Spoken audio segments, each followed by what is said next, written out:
Bonsoir, bonsoir à tous. Bonsoir à tous ceux qui me suivent des quatre coins du monde. Bonsoir à tous ceux qui m'encouragent. Bonsoir à tous ceux qui écoutent mes messages. Bonsoir à tous ceux qui m'encouragent dans cette œuvre missionnaire.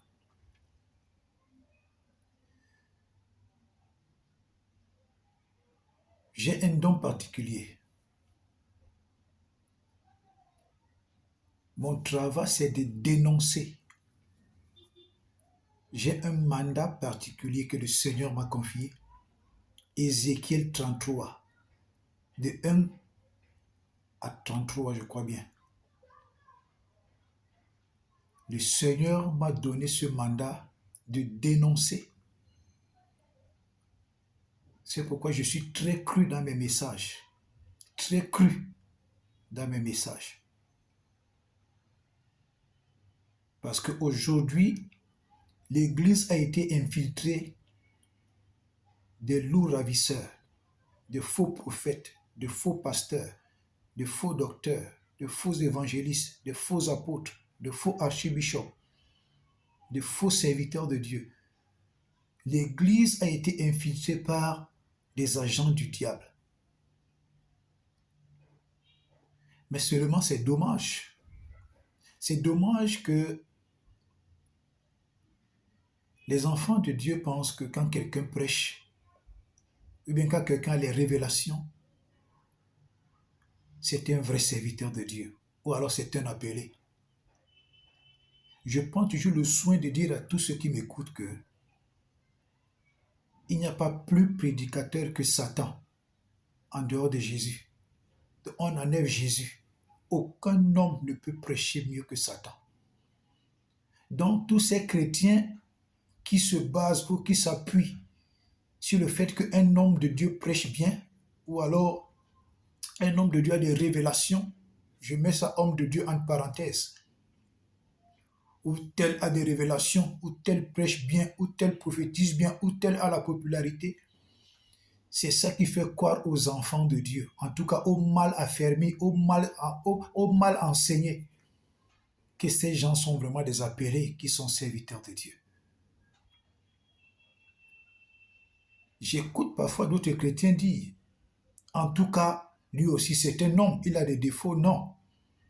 Quand tu es déjà appelé au ministère, tu dois tout faire, tu dois te battre, tu dois pleurer devant le Seigneur, tu dois implorer la force du Saint-Esprit pour te délivrer de ces failles, de ces défauts qui finissent par devenir des scandales pour l'Église.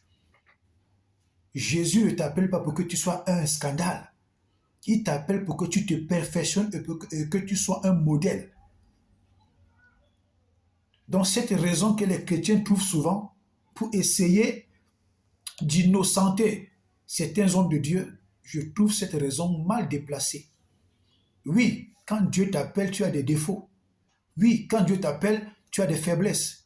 Maintenant, dans le service de Dieu, en tant que conducteur, en tant que leader, tu te dois, ce n'est pas une supplication, c'est une obligation, tu te dois d'être un modèle. Tu te dois d'être un modèle. Tu dois discipliner ta vie sexuelle. Tu dois discipliner ta vie financière. Tu dois discipliner ton vêtement. Tu dois te discipliner. C'est une obligation et non une supplication. Quand on se tient pour être un leader, on doit être un exemple. Rien à faire. Rien à faire. Jésus-Christ nous a laissé une œuvre extrêmement spirituelle. Je vous dis, toute la parole du Seigneur est très spirituelle. Les messages de Jésus, ce sont des petits mots, des petites phrases, mais quand tu les médites, tu comprends la profondeur spirituelle de tout ce qui sortait de la bouche de Jésus. Mais aujourd'hui, l'Église est devenue faible. Les chrétiens sont devenus faibles. Les chrétiens sont devenus des maîtres chanteurs. Ils font chanter des pasteurs et les pasteurs tombent dans leur manipulation. Parce qu'on ne forme pas de disciples. Oui, on ne forme pas de disciples. Vous allez voir une église de 5 000 membres, 10 000 membres, mais quand tu vas rentrer à l'intérieur, tu vas trouver seulement 3 disciples ou 4 disciples. Un chrétien n'est pas un disciple. Un disciple est différent d'un chrétien. Un disciple ne fait pas n'importe quoi. Un disciple a une connaissance de la parole de Dieu. Tu ne peux pas facilement tromper un disciple.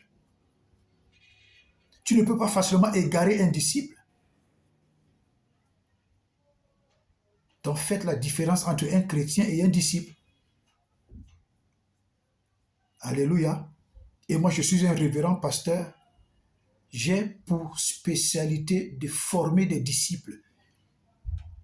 C'est pourquoi je peux ouvrir ma bouche et faire la grande gueule à tous ces faux serviteurs de Dieu parce qu'ils font du mal au peuple de Dieu.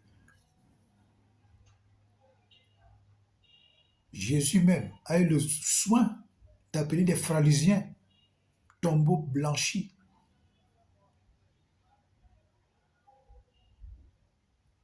L'apôtre Paul a ouvert sa bouche et a appelé plusieurs fils du diable, des races de vipères. Jésus même l'a dit, race de vipères. Donc à un moment,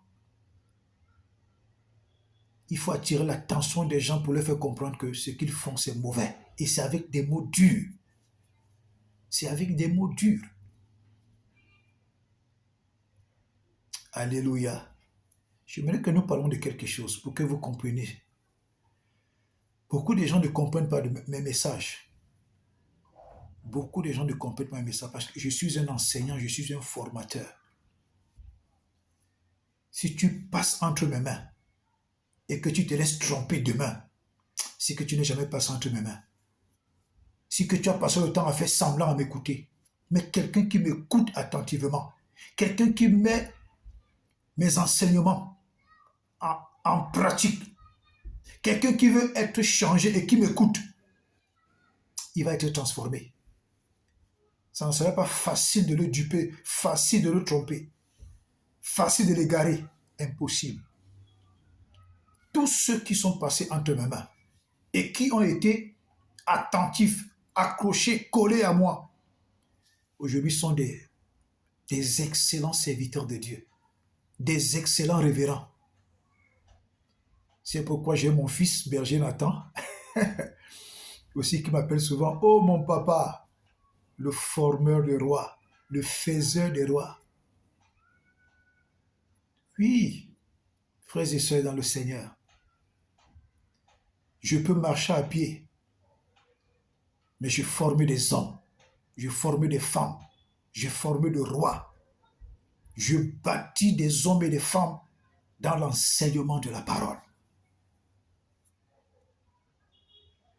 Je peux marcher à pied, je ne peux pas avoir un compte bancaire. Je peux être insulté, je peux être humilié, je peux être traité de tout. Mais je sais que pour l'œuvre de Dieu, je fais ça avec tout mon âme. Et tous ceux qui disposent de leur cœur à m'écouter, ils sont transformés, ils sont bénis, leurs vies sont changées. Alléluia. Donc si certains chrétiens veulent rester des chrétiens, ça leur regarde. Jésus a besoin des disciples, il n'a pas besoin des chrétiens. Jésus n'a pas besoin des chrétiens, il a besoin des disciples. Alléluia.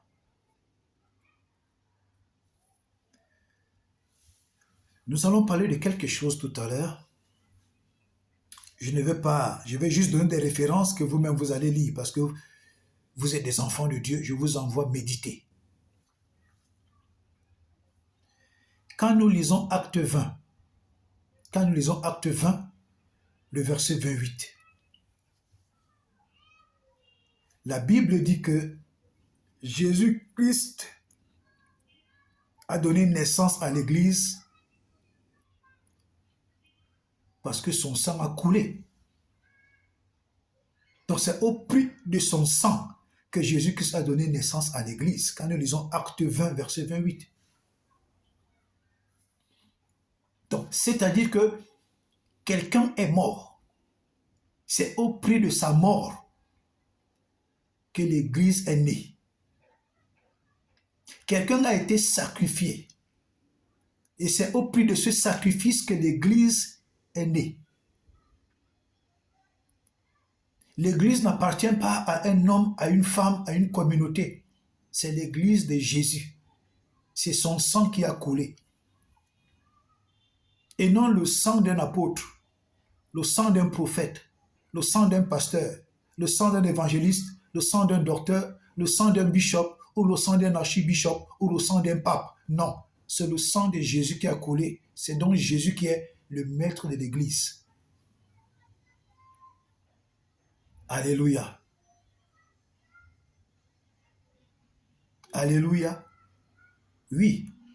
Et quand quelqu'un donne de son sang pour que l'Église naisse, et que certains individus se tiennent pour faire de l'Église du Seigneur un lieu de trafic, un lieu de banditisme, ils prennent le nom de Jésus et l'œuvre de Jésus pour dépouiller des chrétiens, pour voler des chrétiens, pour tuer des chrétiens, pour escroquer des chrétiens.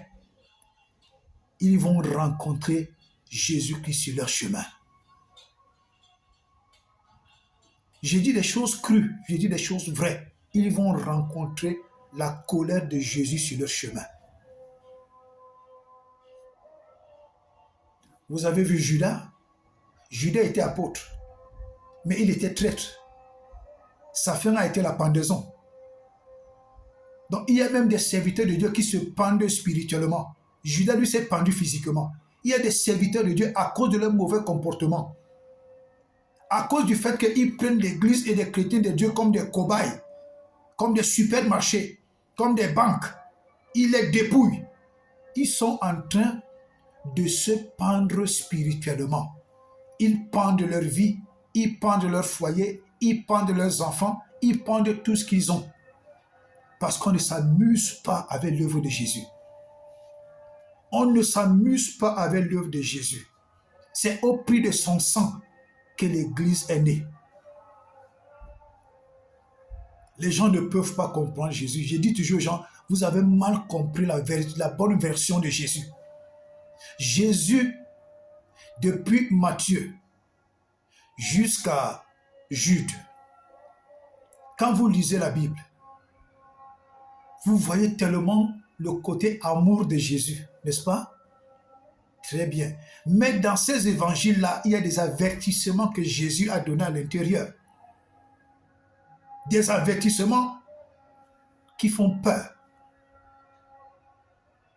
Et quand vous partez lire la nature de Jésus dans le livre d'Apocalypse, vous allez vous rendre compte dans le livre du jugement, dans le livre dernier, dans le livre du jugement, Jésus-Christ n'a pas de miséricorde dedans.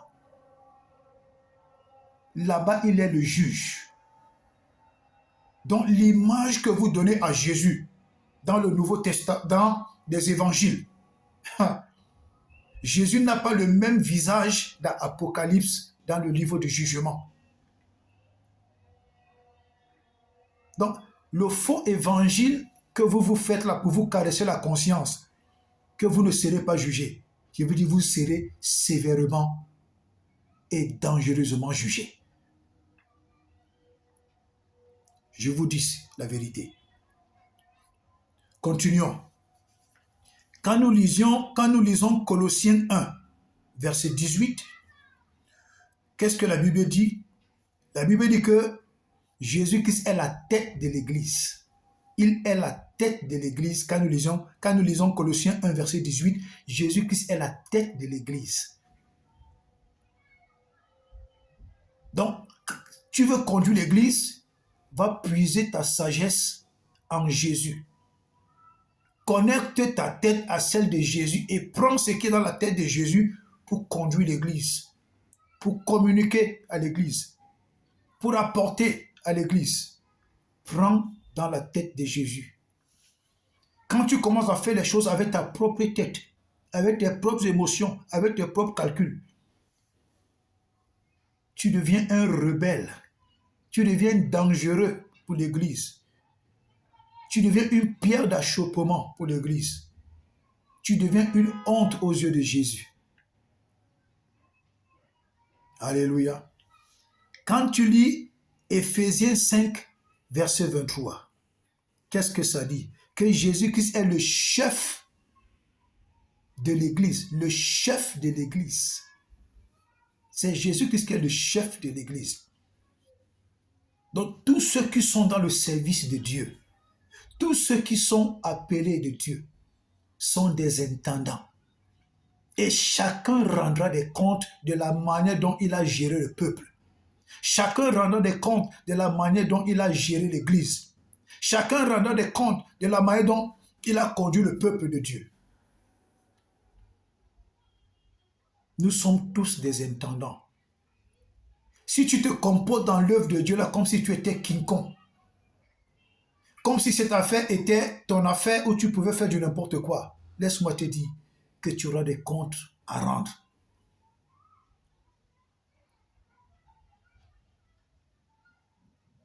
Tu auras des comptes à rendre. Alléluia. Maintenant, le Seigneur Jésus nous a laissé sa parole. Sa parole qui se trouve où? Dans la Bible. Quand vous achetez une Bible, est-ce qu'on a écrit dessus la parole de Dieu? Tu ne verras aucune Bible sur laquelle on a écrit sur la couverture la parole de Dieu. Tout ce qui est écrit dessus, c'est la Sainte Bible. Ce n'est même pas écrit la Sainte Parole de Dieu, la Sainte Bible. Pourquoi? Parce que la Bible veut dire une bibliothèque.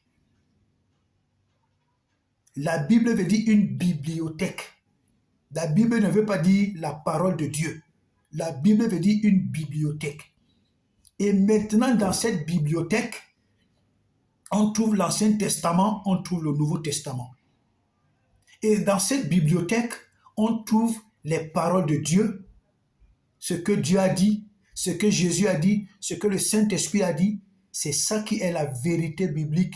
C'est ça qui est la parole de Dieu. C'est ça qui est la vérité. Maintenant, dans la même Bible, on trouve les paroles de Satan. Des choses que Satan a dites. Dans cette même Bible, on trouve ce que les hommes ont dit, ce que les rois ont dit. Dans cette même Bible, on trouve ce que les peuples ont fait. Dans cette même Bible, on trouve la vie des rois, la vie des reines. Dans cette même Bible. Donc ce n'est pas toute la Bible qui est la parole de Dieu. Dans la Bible, il y a la parole de Dieu, il y a la parole de Satan, il y a la parole des hommes, il y a les histoires des peuples, il y a la vie des rois, la vie des reines.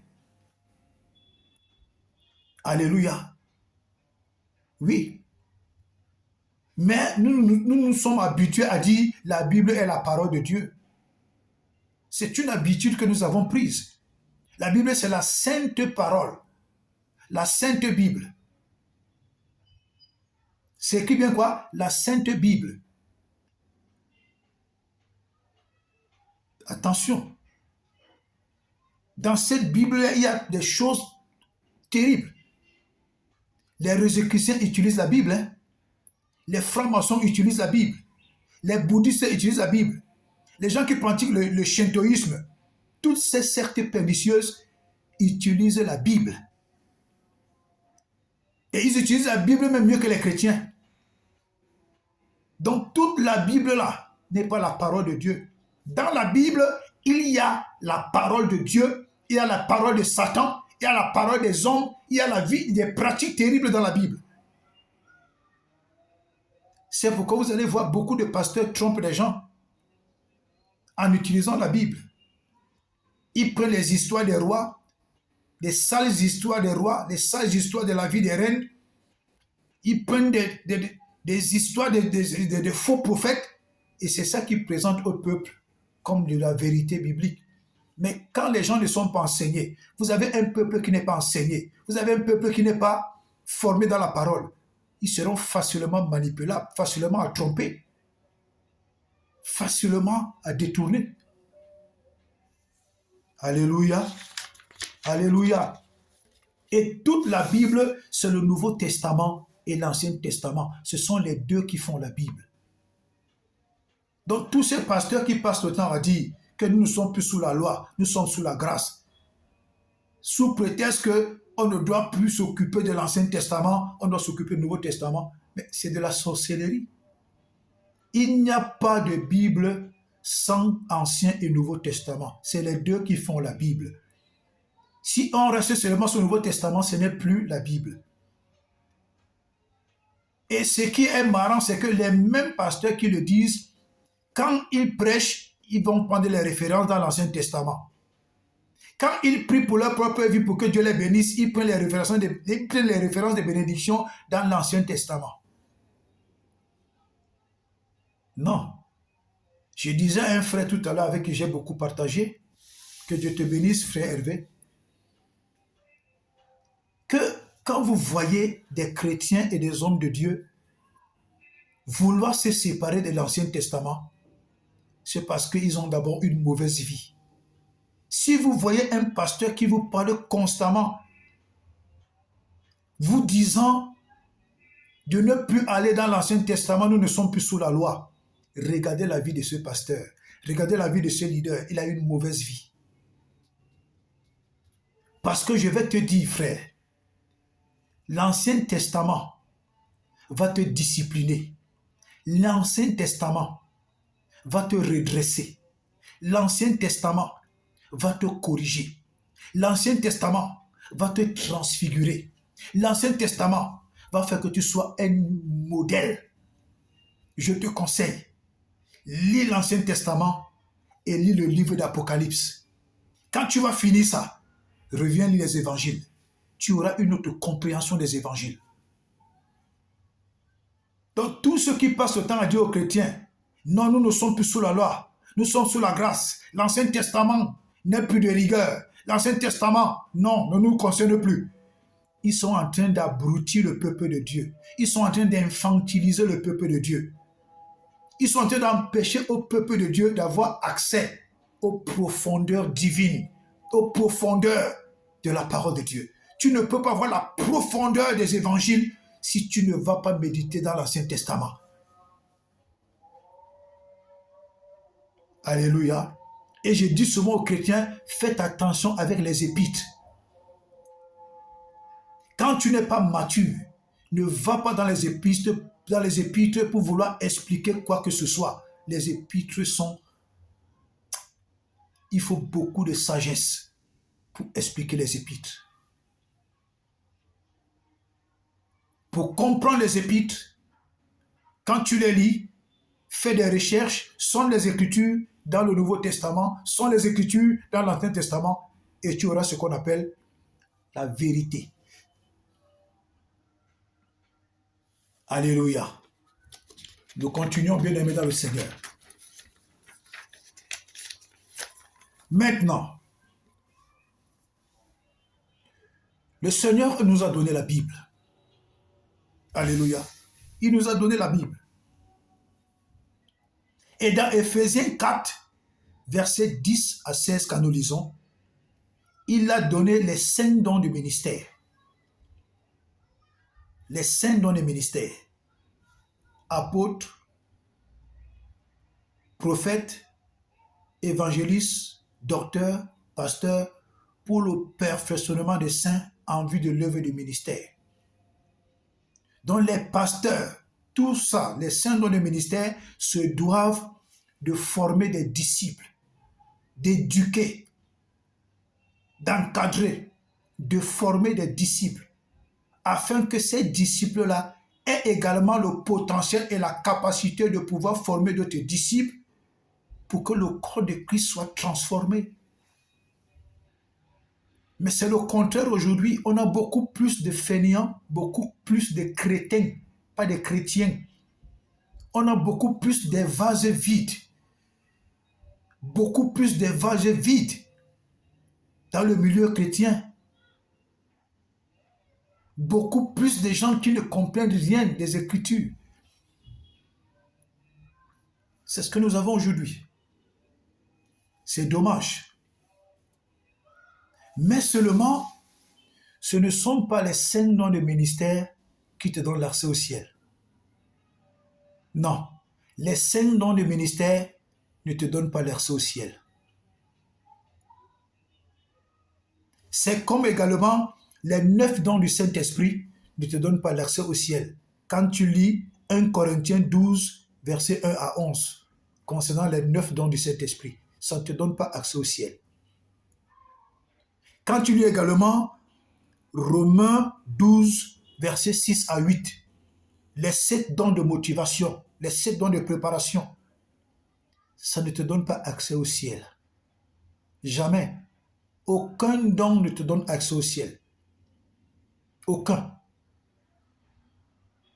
Les dons que le Seigneur a donnés, c'est un équipement, ce sont des outils pour former les disciples, pour prendre soin de l'Église, pour impacter l'Église, pour apporter la transformation dans la vie des âmes, pour booster la vie des âmes. C'est pourquoi ces dons-là sont là. Alléluia. Maintenant, ce qui qualifie ces dons, ce sont les fruits de l'esprit. Galates 5, verset 22. C'est Galates 5, verset 22, les fruits de l'esprit qui qualifient le don, qui donne de la valeur au don, qui donne le bon témoignage au don. C'est pourquoi vous allez voir beaucoup de serviteurs de Dieu avec les dons de ministère. Ils font des miracles, ils prophétisent, ils délivrent les âmes, ils parlent bien, ils ont la parole de connaissance, la parole de révélation, ils ont le don de foi, ils ont le don de miracle, ils parlent en langue, ils interprètent les langues, ils ont le discernement des esprits. Mais à cause de leur mauvais caractère, l'Église de Jésus est insultée. À cause de leur mauvais caractère, on ne respecte pas l'Église de Jésus. À cause de leur mauvais caractère, l'Église n'est pas respectée. À cause de leur mauvais caractère, eux-mêmes se disqualifient. Vous voyez donc que le plus important, ce ne sont pas les manifestations du don. Ce qui est d'abord important, c'est la manifestation des fruits de l'esprit. Les fruits de l'esprit. Un homme de Dieu qui n'a pas les fruits de l'esprit, c'est un danger pour le peuple. Un homme de Dieu qui n'a pas les fruits de l'esprit, c'est un poison pour le peuple. Un homme de Dieu qui n'a pas les fruits de l'esprit, c'est un Satan pour le peuple. Un homme de Dieu qui n'a pas les fruits de l'esprit, oh mon frère, c'est un loup. C'est un loup, c'est un tueur d'âme, un tueur de destinée.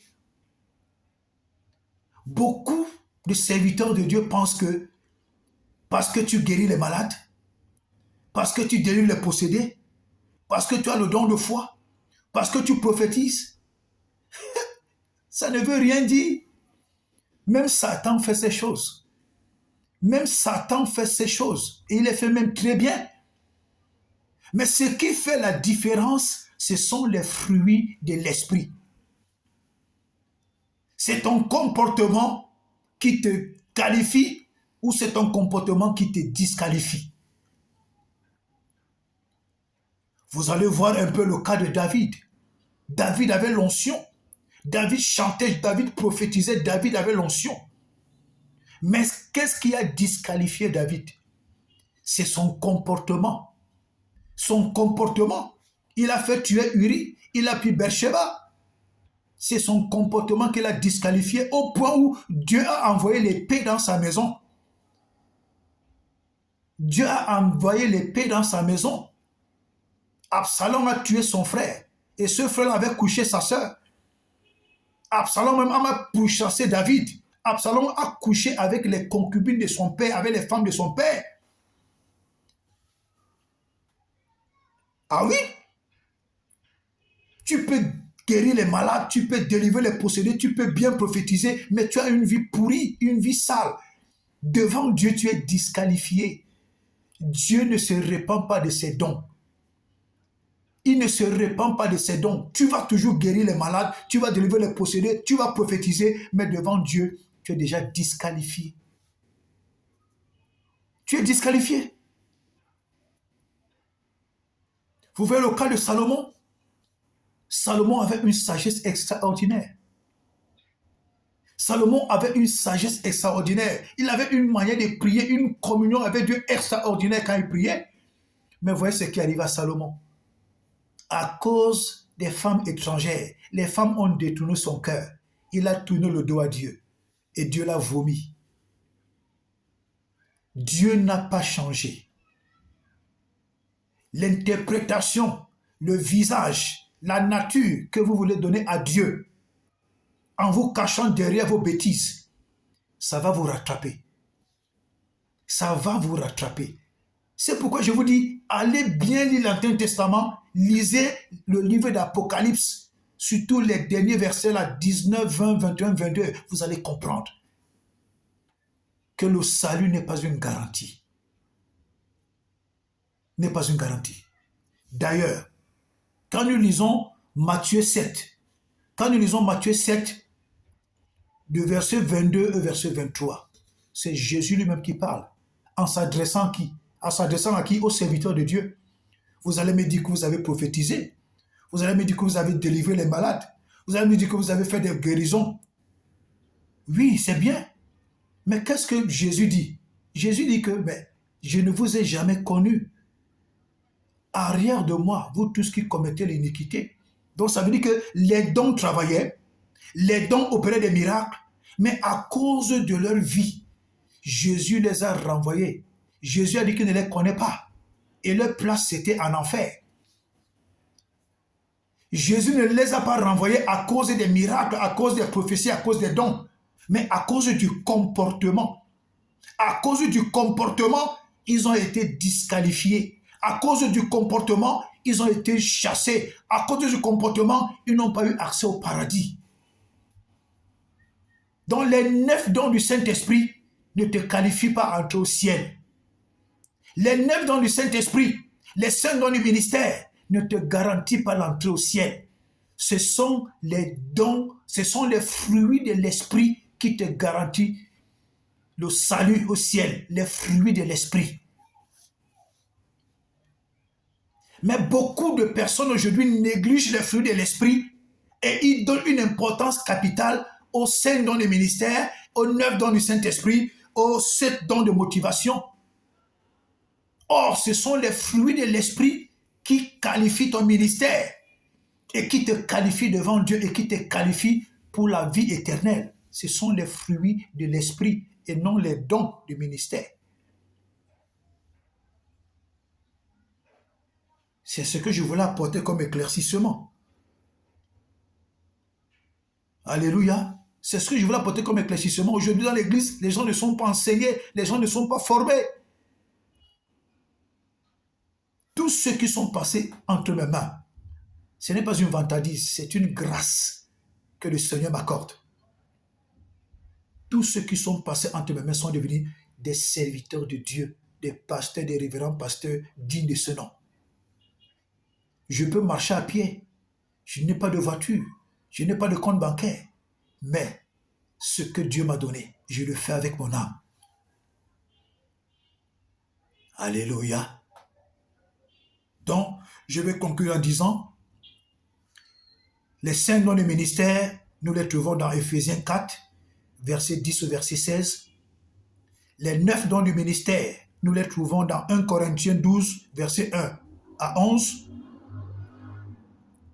Et les 9 dons du Saint-Esprit sont divisés en 3 parties.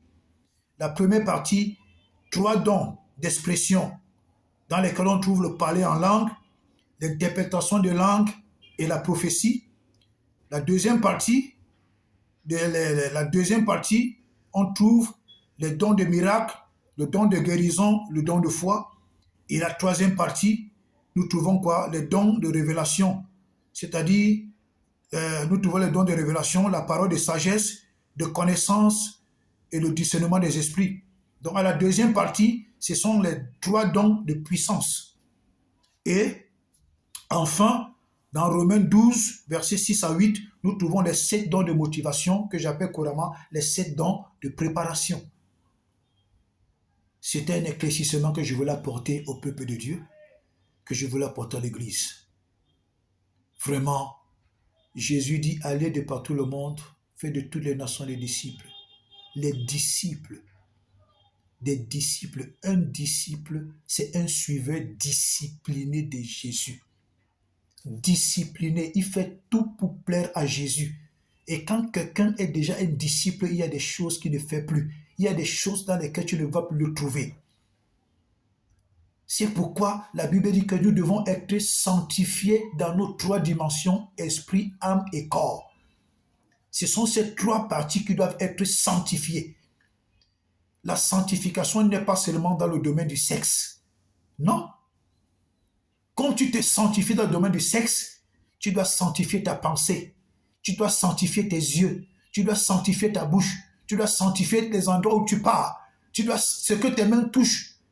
Tu ne touches pas du n'importe quoi. La sanctification est totale.